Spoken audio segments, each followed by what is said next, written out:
Civic Nebraska honors Janell Walther for research excellence in the realm of public and civic engagement.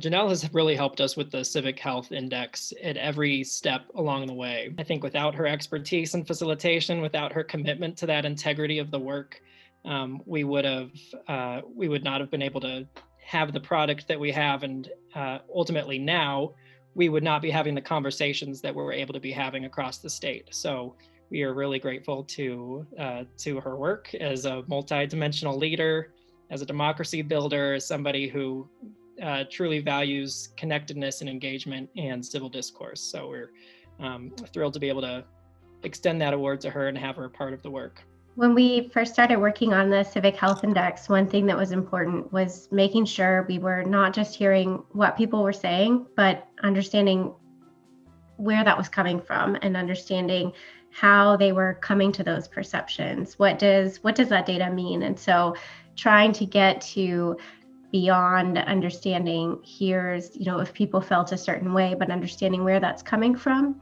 what is shaping people's opinions and perceptions, and what is the impact of that down the road is something that's really important. In my work and thinking about that, it is what does this information mean, and what is that impact that's coming from that? What are the action steps that are going to happen from that data? And I think that is one thing that's exciting about the Civic Health Index work, is because it moves on to next steps and what we can do with that information. I sure hope that it is helping democracy by helping to ensure representation and representation in data, representation, making sure we're getting the right people around the table, making sure the right people have their voices heard. And those right people are going to be our neighbors, our community members, people who live in our states. I would like to recognize the whole team at the University of Nebraska Public Policy Center. I, of course, worked on the Civic Health Index and Collective Impact Lincoln, but we also have a team at the Public Policy Center who was excited to help out with this project. And I wanted to recognize Lisa Pitlick-Zillig, Khadijah Davis, Alyssa Sloan, and Lisa Bowers, who all had their hand in helping out and are excited to see what comes next with Civic Nebraska.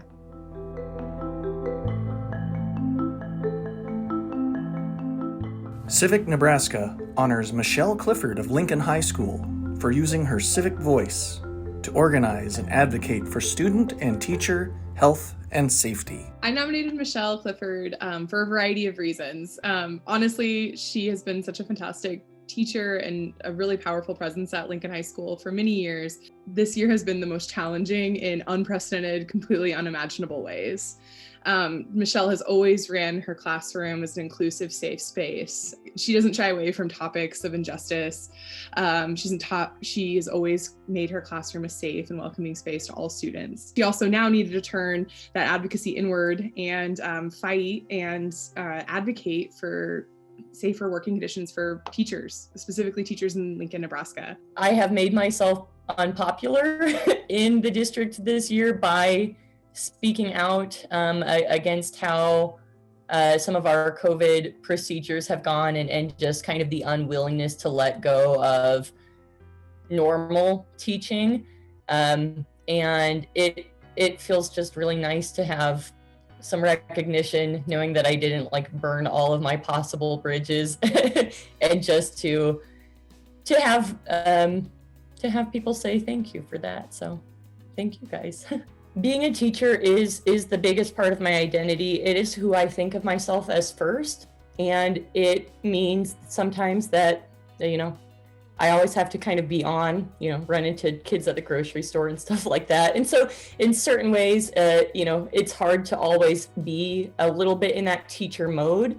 But I love it. And it shapes everything about what I do, because I have worked with so many students that I can't not picture a bunch of different faces with every single action that I take. And I know that anything that I do is reflecting back to them. And I really want them to see what can happen when we come together as a community. That's a big part of it. I have always wanted my classroom to be a community within its own self, and one that also extends outside of the walls of my classroom.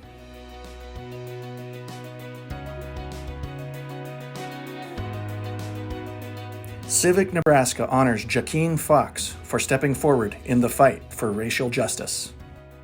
I think it's pretty clear that Jaqueen made himself kind of a force to be reckoned with, honestly, in Omaha and the Nebraska political scenes of the last year and a half. I think specifically after James Scurlock's murder, Jaqueen became a central figurehead, I think, in the fight for racial justice. He organized protests, he trained organizers, he facilitated conversations, and he, I think, just at every turn was holding those in power to account in the way that really needed to be done. I think Jaqueen has made more of a civic impact this year than most of us probably make in our whole lives. Instead of retreating, he is now using that platform to promote civic engagement. It was a surprise and an honor to be nominated and then awarded the Defender of Democracy.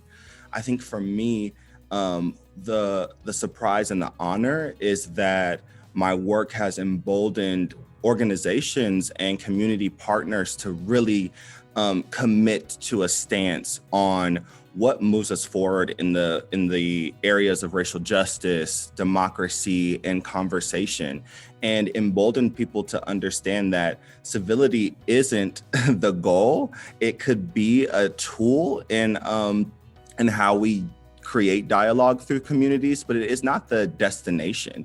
And we need to understand that equity is the destination. And so I think myself being a controversial figure, being awarded something that creates a standard for how we do this work says more about the organization that gives the award than it does about me. It says that we're starting to understand what's necessary. As Black people, as people of color, we are on the edge at all times. There's always a risk to telling the truth in a way that people with privilege, specifically white people, don't always engage in.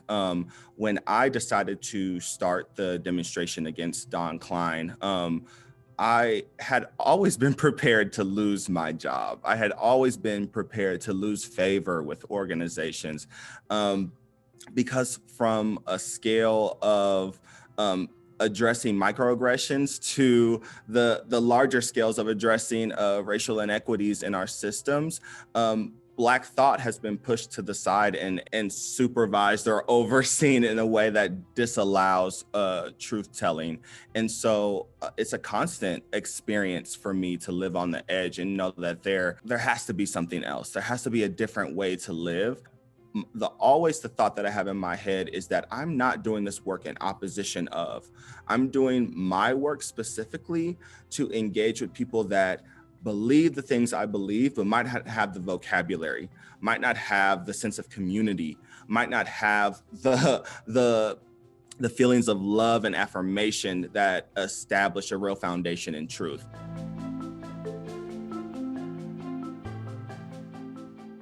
Civic Nebraska honors Erica Kobza for her work on access issues involving food insecurity, clothing, and transportation in Fremont.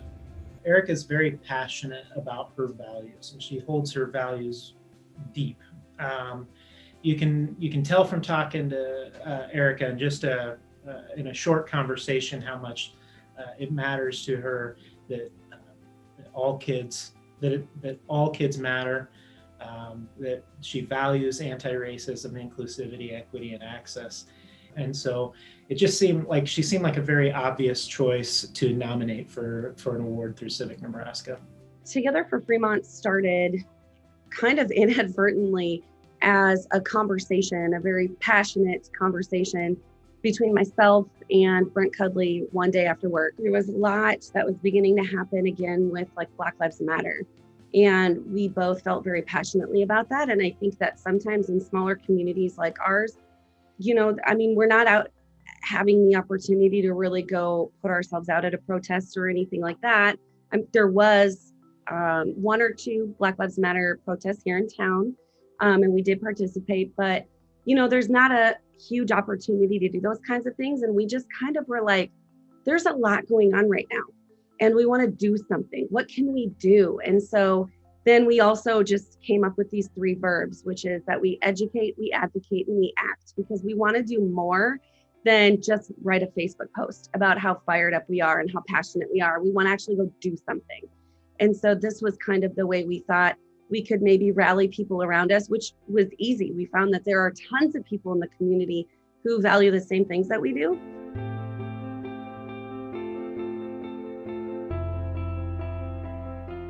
Civic Nebraska honors the Bay, Rabble Mill, for its distinguished record of community building since 2010.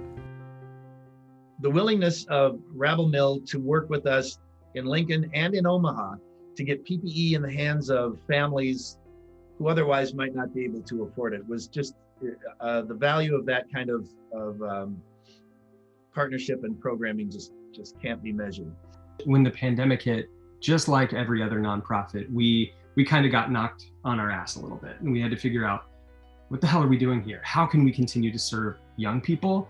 In what ways? And so we pivoted immediately to providing digital after-school programming, which was phenomenal for our team and our programs because it built our staff. It built programs in such strong ways because we had to be so intentional about how to deliver this programming in a kind of a pre-packaged way so that it could increase the likelihood to be actually tangibly consumed by these kids, whether they were at home or in school. And so that sort of approach really is part of what we mean by can't cancel community. It was sort of a internal rallying cry for our team, really, which is like, hey, we got to keep doing this and we got to keep pushing forward. We can't stop.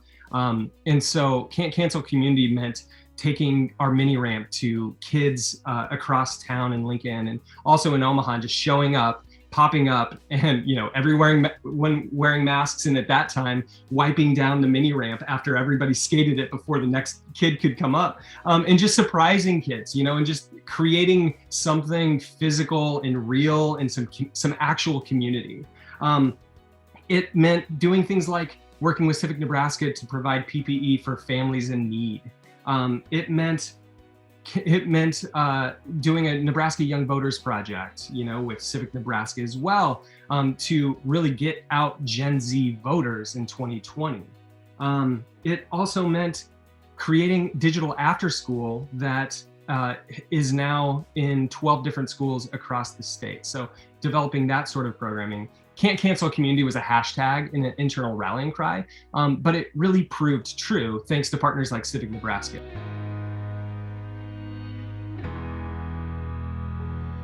Civic Nebraska honors Cory Epler for his contributions to the educational standards of our state's public schools. I nominated Cory Epler for the Administrator Award because he is outstanding in his field. He really is. He is the Nebraska Department of Education's Chief Academic Officer. Cory sets the standards for K through 12 across the state of Nebraska. Cory takes a lot of heat sometimes, often, for his role in advocating for students, but he is there for them and just building and developing the standards so that they are reflective of where we want to go and building a higher and better education. Well, I was surprised and very honored to receive the recognition. I think for me, I don't ever do work to be recognized. I just have always been the type to get in and put my head down and do what I believe is right. And so I think it's kind of icing on the cake when you get to do that and then have an opportunity to be recognized. So very grateful, very humbled. Also just really appreciative of the staff that I lead. I'm really proud of the revision of the social studies standards, and we approached the work really from an equity-centered perspective, and we wanted to ensure that all Nebraska students had an opportunity to see themselves in the standards, and that's why the emphasis on multiple perspectives was really critical. The other thing that we did in the social studies standards that I felt was unique was this is the first time that we did a bias review prior to the standards being approved. And so I think it's the idea of explicit or implicit bias is very real. And so if we know that the standards serve as the framework for teaching and learning in a given content area, we wanted to be sure that bias wasn't reflected in the standards.